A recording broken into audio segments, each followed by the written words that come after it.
Bonjour Alexis Corbière, vous Bonjour. étiez également porte-parole de Jean-Luc Mélenchon pendant la campagne présidentielle. Vous étiez présent hier à l'hommage national aux Invalides. Le colonel Arnaud Beltrame incarne l'esprit français de résistance, a dit le président de la République, et il a fait le lien entre ce héros français contre la barbarie islamiste et puis dans l'histoire, Jean Moulin, le général de Gaulle, Jeanne d'Arc, les combattants des maquis. Qu'est-ce que vous en pensez ? Ouais, c'était une cérémonie qui était digne, à la hauteur de l'émotion, à la hauteur du sacrifice du lieutenant-colonel Beltrame, qui a donné sa vie pour sauver d'autres vies. Il fallait que cela ait lieu. Moi, je ne peux que saluer ce qui s'est dit. Le discours du président de la République, il y a des choses que je n'aurais peut-être pas dit exactement de la même façon, car pour moi, mêler Jeanne d'Arc, Jean Moulin, etc., c'est parfois des raccourcis historiques. Mais je veux dire, franchement, je ne vais pas polémiquer avec les propos d'Emmanuel Macron. Il y avait une certaine hauteur de vue. Je trouve que c'était bien. Il a rendu hommage aux morts. Il a parlé aux vivants. C'est ça qui est important. Et ce qu'il a dit aux vivants, c'est de dire qu'à travers ce geste si fort du lieutenant-colonel Beltrame, il y a quelque chose qui peut nous inspirer parce que ça vaut la peine, comme il dit, peut-être de donner sa vie pour des idées, pour ces idéaux républicains de liberté, d'égalité, de fraternité, de justice, de refuser le fanatisme et l'obscurantisme. C'est fort. Je me disais hier en l'écoutant, moi qui suis enseignant quand je ne suis pas député, peut-être que je le ferai écouter à mes élèves et j'en ferai un support pour en échanger sur les valeurs républicaines, sur le don de soi. Donc voilà, notre place était là, nous étions tous là comme groupe. Jean-Luc Mélenchon, la veille à l'Assemblée nationale aussi. Alors c'est ce que j'allais dire, la veille à l'Assemblée nationale, il avait surpris avec une intervention très, très consensuelle et apportant même son soutien sur ce point précis de la lutte contre le terrorisme islamiste au gouvernement. Oui, c'est-à-dire que vous savez, Oui, c'est surprenant, c'est pas habituel chez lui. Surprenant, je ne sais pas. Nous avons suffisamment de désaccords de fond sur les questions économiques et sociales avec le gouvernement que nous ne poussons pas l'indécence jusqu'à polémiquer sur les moindres détails. Franchement, les forces de l'ordre ont fait ce qu'elles avaient à faire à l'occasion de ces attentats. Polémiquer comme le font certains sur ce genre de situation, c'est un peu, voilà, ça rabaisse le niveau. Et nous disons au gouvernement, là-dessus, on peut se rassembler et puis surtout se rassembler, c'était la veille de l'hommage, pour une fois de plus dire combien ce geste de cet homme honore l'ensemble de la patrie et doit une fois de plus peut-être être une source d'inspiration pour certains, pour se dire bon sang, aujourd'hui en 2018, un homme est capable de donner sa vie, de risquer sa vie pour que d'autres puissent la garder. Un homme est capable de se dresser face à l'obscurantisme et au fanatisme pour dire les valeurs qui m'animent, philosophiques, spirituelles, c'était important chez cet homme, sont plus fortes que la face obscure et violente que vous présentez. C'est beau, enfin je veux dire, on est quand même, c'est beau dans le sens où c'est fort, ça nous porte. Et c'est ça que nous avons voulu dire et qu'a dit Jean-Luc Mélenchon quand il a dit qu'il a, Beltrame, inversé la scène. C'est-à-dire que finalement 2 personnes ont perdu leur vie, plus que ça d'ailleurs, mais étaient prêts à ce sacrifice, l'assassin et le lieutenant-colonel Beltrame. L'un portant des valeurs de mort, l'autre portant des valeurs de vie. Et ça, je répète que philosophiquement, c'est quand même quelque chose qui nous transporte. Alors, vous avez évoqué les polémiques qu'il y a eu notamment, effectivement, Laurent Wauquiez qui a parlé de coupable naïveté du gouvernement. Et en même temps, il propose des solutions. Il dit la menace est toujours là, elle s'accroît même, elle progresse. Et donc, face à ça, il ne faut pas hésiter à rétablir l'état d'urgence, à mieux à interner les fichiers S les plus dangereux, à expulser les fichiers S étrangers. Qu'est-ce que vous en pensez ? Est-ce que quelque part, il n'a pas raison de poser ces questions et d'envisager ces solutions ? De toute manière, qu'il y ait encore un danger, c'est une réalité. D'accord, et qu'on puisse débattre. Moi, je n'interdis à personne de proposer des solutions. Il y a peut-être des moments où il faut savoir le faire, c'est une question de tact, et pas chercher à créer le buzz, comme on dit, parce qu'il y a des moments où ça manque de dignité. Mais qu'importe. Allons à l'essentiel et sur le fond. Qu'est-ce qu'il propose ? Est-ce qu'on peut considérer que si l'état d'urgence avait été maintenu, ce qui s'est passé dans l'Aude n'aurait pas eu lieu ? Ce n'est pas sérieux de le dire. Des attentats avaient continué d'avoir lieu, même durant l'état d'urgence. Donc, c'est à côté de la plaque, si je puis dire. Est-ce qu'on peut dire sérieusement que tous ceux qui sont fichés S, qui représentent des milliers de personnes, à différents niveaux de fichage S, il faut, comme il le dit, expulser tous ceux qui sont de nationalité étrangère ?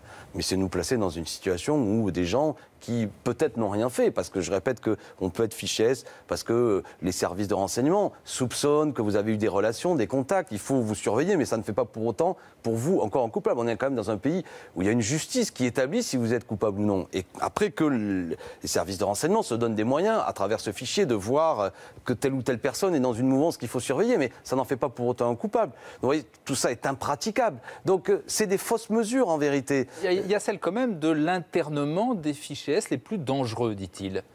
Eh bien, écoutez, la rétention. Il y a des gens qui sont actuellement en prison, de toute manière, qui sont jugés dangereux. Tant que vous n'êtes pas jugé, j'espère que ceux qui m'écoutent, alors qu'il faut faire preuve de la plus grande fermeté face aux assassins, mais quelqu'un qui est fiché n'est pas jugé. On va interner des gens uniquement parce qu'ils ont été fichés, parce que peut-être qu'ils ont été en contact avec quelqu'un de dangereux, ou que même ils ont écrit des choses dangereuses. C'est quand même quelque chose qui nous passe sur un terrain qui n'est plus l'état de droit. Ne donnons pas le point, si je puis me permettre l'expression, à ceux qui nous attaquent, en un seul coup créant une situation où, sans jugement, sans mesure de justice, on va interner des gens, ce serait tout de même curieux. Par contre, ce qui est vrai, c'est qu'il faut plus de moyens pour la police, notamment des moyens humains, de renseignement. Ça, c'est une réalité. Ne pas croire que l'atout, parfois technique, va régler le problème. Encore faut-il que sur le terrain, il y ait des gens qui connaissent, qui parlent éventuellement des langues étrangères, qui maîtrisent effectivement les subtilités de beaucoup de choses et qui sont en capacité de faire du renseignement fin. Et ça, indiscutablement, quand vous discutez avec des policiers, vous apercevez que, contrairement aux fanfaronnades de certains, notamment de quinquennats précédents, les moyens de la police ont été affaiblis. Même les moyens de la justice, il y a assez peu de juges. Mais ça, nous l'avons porté. Nous l'avons porté lors du débat sur les lois antiterroristes qui avait eu lieu à la rentrée. Vous aviez voté contre, hein, quand même. Oui, parce que précisément, elle ne crée pas les moyens d'amélioration humains. Moi, je continue à penser que ce qu'il faut, c'est des moyens humains de renseignement. Alors, il y a quand même une tâche pour la France Insoumise, c'est ce candidat aux législatives, Stéphane Poussier, oui, avec son tweet. Alors, Jean-Luc Mélenchon, très clairement, l'a exclu, parlait même de porter plainte contre lui. Mais est-ce que ça ne pose pas quand même un problème? Vous lui aviez donné son investiture. Est-ce qu'il n'y a pas eu là un peu une faille dans votre organisation? Non, mais il y a indiscutablement quelqu'un qui, comment dirais-je, a tenu des propos probablement intolérables. Vous l'avez dit, on l'a exclu immédiatement. C'était une erreur de l'investir. Mais je répète que c'était extrêmement difficile d'établir jusqu'à cela que ce personnage était, comment dirais-je, capable de ce genre de comportement. Moi, il a été en plus jugé, on appelle ça rapidement, en comparution immédiate. Mais juste, ce n'est pas pour le dédouaner. C'est un homme qui a eu des problèmes de santé et j'ose presque dire des problèmes un peu d'ordre psychologique ces derniers temps. Il est très perturbé. Bon, franchement, ça n'a rien à voir avec la France Insoumise. Je trouve que la gourmandise qu'il y a eu après de la part de certains médias de répéter à l'envi ces propos qui étaient des propos infâmes, un peu pour dire la France Insoumise, illustrant même certaines photos d'articles avec la photo de Jean-Luc Mélenchon, franchement, n'élève pas le niveau. Vous savez, dans toute mouvance politique, nous avons présenté plus de 1000 candidats entre les titulaires et les suppléants. Qu'un personnage, à l'heure des réseaux sociaux, poste des propos idiots, doit être condamné. De là à donner une caisse de résonance d'un personnage obscur comme ça a été fait, franchement, ça ne rend pas service à la cause. Nous, on a tous eu des propos très clairs, voilà. Alors, le deuxième événement hier, ça a été cette marche blanche organisée après l'assassinat antisémite d'une octogénaire, Mireille Knoll. Et le président du CRIF, Francis Khalifa, a dit clairement que les insoumis n'étaient pas les bienvenus, car, a-t-il dit, il y a une surreprésentation des antisémites dans les deux partis, dans les partis dits extrémistes, c'est-à-dire vous et le Front National. Et hier, Jean-Luc Mélenchon a été hué, sifflé, exfiltré. Regardez les images et ensuite on va commenter.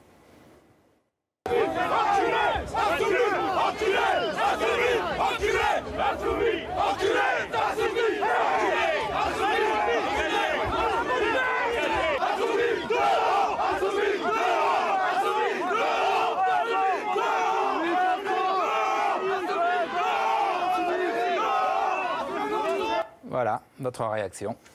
Alors on va prendre 2 minutes pour... D'abord, il fallait être hier dans cette manifestation le plus nombreux possible contre l'antisémitisme, un hommage à Mireille Knoll. Il le fallait, nous y sommes allés.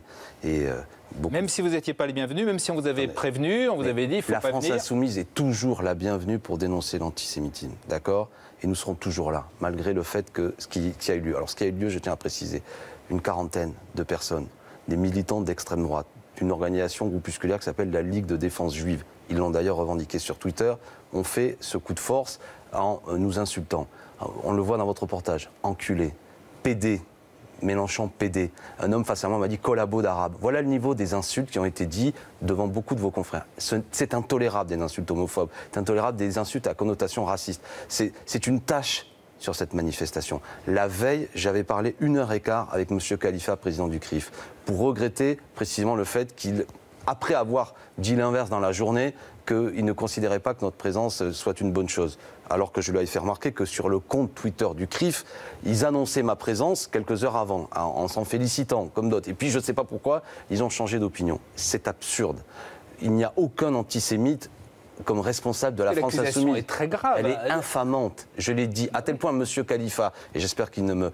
Au téléphone m'a dit, mais M. Corbière, vous n'êtes pas antisémite. M. Mélenchon n'est pas antisémite. Alors comment vous expliquez cet interdit? Je ne l'explique pas, c'est une erreur. Et c'est une erreur de fond. Alors je tiens à dire que je pense qu'il est temps, de la part du CRIF, de se ressaisir. Premièrement, j'aurais apprécié que M. Khalifa me passe un petit coup de fil pour au moins s'enquérir de savoir si certains d'entre nous avaient été blessés. Moi, si M. Khalifa a été pris à partie dans une manifestation dont j'étais un des organisateurs, je l'appellerai immédiatement. Je ne l'accepterai pas. Je n'accepterai pas qu'il y ait des propos homophobes, infâmes, tels qu'ils sont tenus, quel que soit ce qu'on pense de la France Insoumise. Je suis un peu blessé du fait que finalement, on s'en lave les mains. Monsieur Khalifa, je lui avais dit, faites attention parce que vos propos vont souffler dans les voiles de ces groupuscules d'extrême droite violents. Il m'avait dit, je n'ai rien à voir avec eux. Mais j'observe que c'est eux qui décident, qui manifestent. Donc j'aimerais que quand même des personnalités disent, mais ça ne va pas. Je tiens à rappeler qu'hier, nous étions accompagnés du rabbin Gabriel Fari, qui a pris contact avec moi, de personnalités, de journalistes comme Sylvain Attal, qui ont dit, nous, on n'est pas d'accord totalement avec la France Insoumise, mais votre place est là. Ils étaient à nos côtés. Gabriel Fari a été molesté, jeté à terre par ces militants d'extrême droite. Voilà où on en est. Un rabbin jeté à terre par des militants d'extrême droite, des gens qui crient des insultes homophobes et racistes. Et tout ça se passerait dans la banalité parce que c'est Jean-Luc Mélenchon et Corbière qui sont la cible. Écoutez, ça devient fou. Comment vous expliquez quand même cette prise de position très, très forte de Francis Khalifa, du président du CRIF? Qu'est-ce que c'est? Est-ce qu'effectivement, il a de vrais soupçons de gens qui seraient antisémites chez vous? Est-ce que mais je lui ai dit, donnez-moi des cas précis. Est-ce que c'est vos positions sur Israël? Alors, le cas d'Israël a eu lieu dans la discussion. Il l'a dit, il l'a cité. Il a dit, oui. Vous faites partie des mouvements qui prônent le boycott d'Israël. Non mais, premièrement, tout ça, c'est une série de simplifications parce que, formellement, la France Insoumise n'est même pas dans ce mouvement de boycott. Mais c'est pas le sujet, il y a des militants qui y participent. Mais, comment dirais-je? Pour quelle raison un positionnement par rapport à un État, Israël, qui a le droit d'exister par ailleurs, qui doit vivre en sécurité, devrait amener à ce qu'à Paris, des Français, comment dirais-je, s'affrontent dans une manifestation? C'est absurde, ce que j'ai dit à M. Khalifa. Parce que moi, je suis de ceux qui ne veulent pas transposer le conflit israélo-palestinien en France. Il ne le faut pas. Je le dis, comme enseignant en lycée professionnel, bien souvent de mes élèves, plaquer des choses en fonction, c'est une absurdité. On a le droit d'avoir la position qu'on veut, pro-palestinien, pro-israélien, très bien. Et moi, je pense qu'il faut la paix là-bas.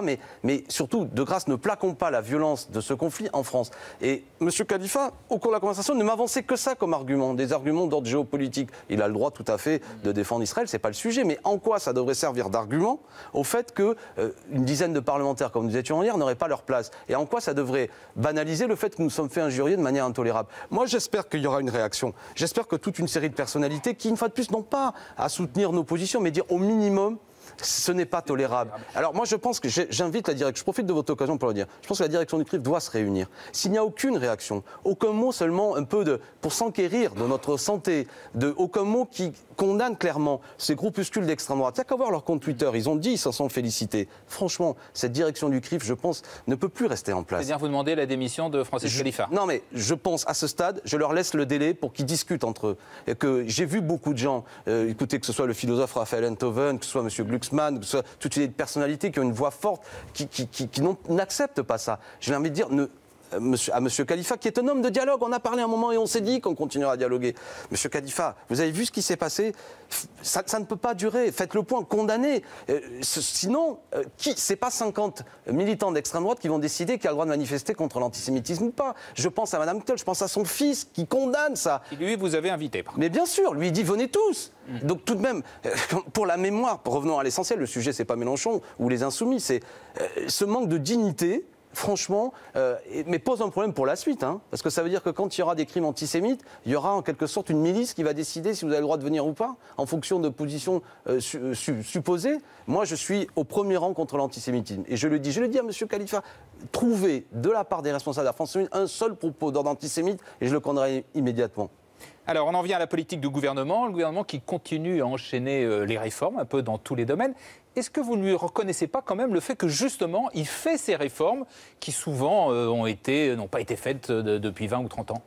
Ah, il agit. Il y a même d'ailleurs des annonces systématiques un peu à la mode Sarkozy. On parle, à la fin. Oui, mais sauf qu'il y a aussi les réformes. J'entends bien, d'accord. Alors, de quoi s'agit-il? Là, le dossier SNCF est moi, je pense, c'est une offensive menée contre quelque chose qui est un acquis important. La SNCF, vous dites un acquis, mais c'est près de 50 milliards de dettes, oui. C'est un service qui se dégrade, c'est des tarifs qui sont élevés, et c'est un statut des cheminots qui peut choquer, parce que... oui, mais prendre sa retraite à 50 ou 52 ans quand les Français c'est à 62 ans, ça peut... Non, mais il n'y en a aucun qui prend sa retraite à 50 ans. Il faut cotiser 43 annuités. Si vous partez à 52 ans, à 52 ans, vous avez une retraite à minima, il n'y a quasiment rien. Il faut avoir cotisé. Vous avez le droit de partir, mais si vous avez le nombre d'années, que vous n'avez que 30 années, votre retraite, elle pèsera quasiment rien. Donc il faut quand même ramener les choses à leur réalité. Mais quand je dis que c'est un acquis, c'est-à-dire que ça appartient à vous et à moi et à ceux qui nous regardent, d'accord? C'est important. Parce que vous dites, il y a des dettes, mais il y a aussi des actifs.